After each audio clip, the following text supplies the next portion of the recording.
नमस्कार। तो नई भारतीय न्याय संहिता यानी बीएनएस आजकल हर जगह चर्चा में है। आज हम इसके एक सबसे जरूरी और संवेदनशील चैप्टर को समझने वाले हैं, यानी महिलाओं और बच्चों के खिलाफ होने वाले अपराधों से जुड़े नए कानून। चलिए एक एक करके इन सभी बदलावों पर नजर डालते हैं। तो देखिए, आज हम क्या क्या समझने वाले हैं। सबसे पहले हम देखेंगे कि बलात्कार की नई परिभाषा क्या है। फिर बात करेंगे सजा के प्रावधानों पर। इसके बाद हम नाबालिगों के खिलाफ अपराधों के लिए जो कठोर सजाएं तय की गई हैं उन्हें समझेंगे, कुछ खास सिचुएशंस को देखेंगे और फिर एक बिल्कुल नए तरह के अपराध पर भी चर्चा करेंगे। और हाँ, आखिर में ये भी जानेंगे कि कानून पीड़िता की सुरक्षा को कैसे सुनिश्चित करता है। तो किसी भी कानून को समझने के लिए सबसे पहले उसकी नींव को पकड़ना जरूरी होता है, मतलब उसकी परिभाषा को। तो चलिए देखते हैं कि बीएनएस में बलात्कार को कैसे डिफाइन किया गया है। तो सवाल उठता है कि बीएनएस की धारा 63 के हिसाब से रेप है क्या। इसके लिए कुछ सीधी सीधी शर्तें हैं। अगर किसी महिला के साथ उसकी मर्जी के खिलाफ या उसकी सहमति के बिना संबंध बनाए जाएं तो ये बलात्कार है। अगर उसे या उसके किसी करीबी को जान से मारने या चोट पहुंचाने का डर दिखाकर ऐसा किया जाए तो भी यह बलात्कार है। और एक बहुत बड़ा बदलाव, अगर पत्नी की उम्र 18 साल से कम है तो उसके साथ बनाए गए यौन संबंध भी अब बलात्कार के दायरे में ही आएंगे। ठीक है, परिभाषा तो अब साफ हो गई, लेकिन अब सवाल यह है कि इस इतने गंभीर अपराध के लिए सजा क्या रखी गई है। धारा 64 कहती है कम से कम 10 साल, और ये सजा कठोर कारावास की है। लेकिन ध्यान देने वाली बात यह है कि ये तो सिर्फ मिनिमम पनिशमेंट है। जी हां, और यही बात इस कानून को और भी ज्यादा सख्त बना देती है। 10 साल तो बस एक शुरुआत है।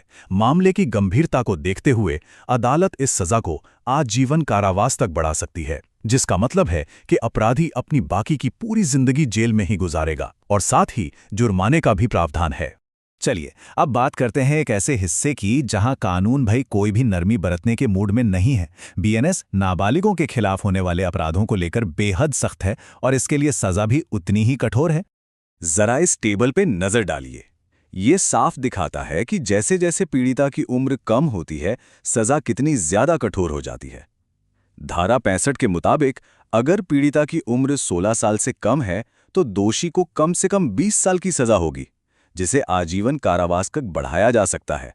और अगर पीड़िता 12 साल से भी कम उम्र की है तो कानून और भी सख्त हो जाता है। ये शायद इस कानून के सबसे कठोर प्रावधानों में से एक है। साफ साफ लिखा है, 12 साल से कम उम्र की बच्ची के साथ ऐसा घिनौना अपराध करने वाले के लिए सिर्फ 2 ही रास्ते हैं, आजीवन कारावास या फिर मौत की सजा। ये समाज के सबसे मासूम सदस्यों की सुरक्षा को लेकर एक बहुत ही स्पष्ट और कड़ा संदेश देता है। ठीक है, लेकिन बात यहीं खत्म नहीं होती। बीएनएस में कुछ और भी खास और ज्यादा गंभीर सिचुएशंस का जिक्र है, जहां सजा और भी कड़ी हो जाती है। देखते हैं कौन सी हैं ये परिस्थितियां। ये टेबल देखिए, ये साफ साफ बताती है कि कानून कितना सख्त है।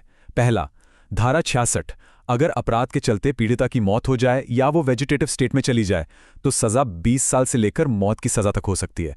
दूसरा, धारा 70 के तहत गैंग रेप के लिए सीधी सीधी सजा है आजीवन कारावास। और धारा 71 तो और भी आगे जाती है। ये कहती है कि अगर कोई दोषी सजा काटने के बाद दोबारा यही अपराध करता है तो उसे भी आजीवन कारावास या मौत की सजा दी जा सकती है।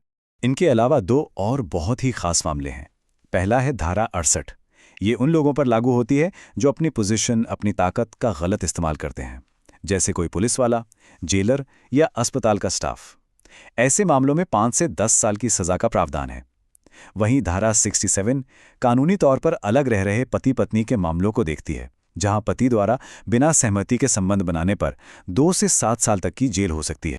अब आते हैं बीएनएस के एक ऐसे प्रावधान पर जो पूरी तरह से नया है, और हां, इस पर बहस भी खूब हो रही है। यह है धोखे से बनाए गए यौन संबंधों को अपराध की श्रेणी में लाना।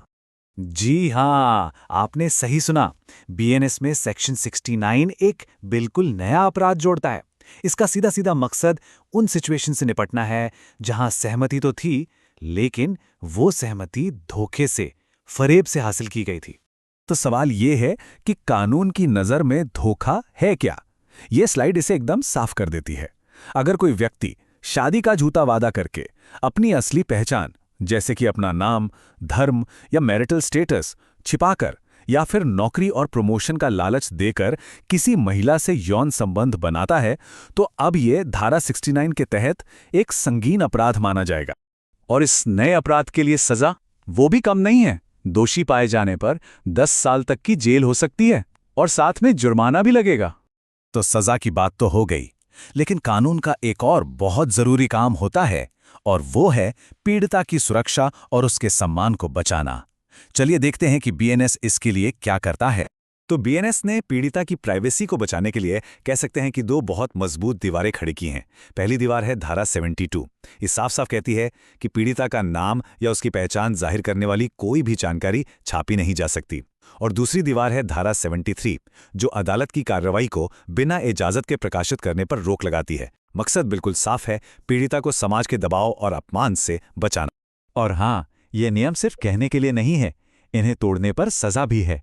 जैसा कि यहाँ साफ दिख रहा है, अगर कोई भी पीड़िता की पहचान को उजागर करता है या फिर बिना इजाजत के कोर्ट की कार्यवाही को छापता है, तो दोनों ही मामलों में 2 साल तक की जेल की सजा हो सकती है। तो ये था बीएनएस के तहत महिलाओं और बच्चों की सुरक्षा से जुड़े नए कानूनों का एक जायजा। साफ है कि ये कानून पहले से कहीं ज्यादा सख्त हैं, ज्यादा डिटेल्ड हैं, लेकिन जो सबसे बड़ा सवाल हमारे सामने खड़ा होता है वो ये है कि क्या ये कठोर कानून समाज में असल बदलाव ला पाएंगे? ये एक ऐसा सवाल है जिसका जवाब तो हमें वक्त ही देगा, और इस पर हम सभी को सोचने की जरूरत है।